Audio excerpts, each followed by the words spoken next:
ধাম করে দেয় আন্দা ঢুকাই দিছে। দেওয়ার পরে হ্যাঁ ব্রেক করে কতটুকু কুলাইবো। ওই গাড়ি আমি আর প্রাইভেট যাইতেছি, আমরা রিল্যাক্স, আমার গাড়ি মনে 35টা রিল্যাক্স যাইতেছি।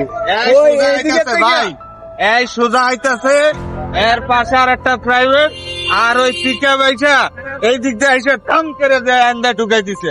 দেওয়ার পরে হ্যাঁ ব্রেক করে কতটুকু কুলাইবো, যতটুকু করার পরেও তারপরে ওই পিকআপে লেগে গেছে। হয়তো আন্দার ডাইনে আইসা কুলাই দিছে। এই যে কাহিনী, আমি কি করবো? আমার তো কিছু না, আমি কইতেও পারতাম। করার কইরা আমি তারপরে কইতেও পারতাম না এদিকে। এই তো সোজা আইতাছে, আর স্পিড বেশি না, তাইলে এর লাইন তো ঠিক আছে।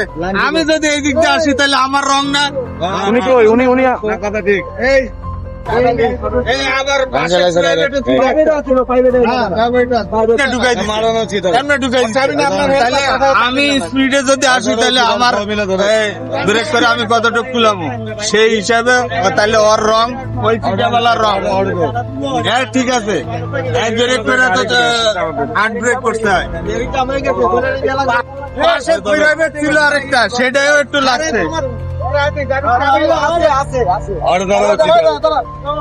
আমি পিছনে ছিলাম বুঝছেন, আমি পিছনে দেখতেছি যে ঘটনাটা কি হয়েছে।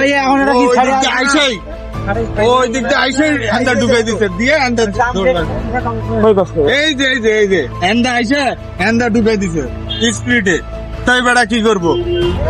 তুই দেখবি তো যে আমি আন্দাজে গাড়ি ঘুরাবো, আর দেখবি তো না দেখা হ্যাঁ ঢুকাই দিতে।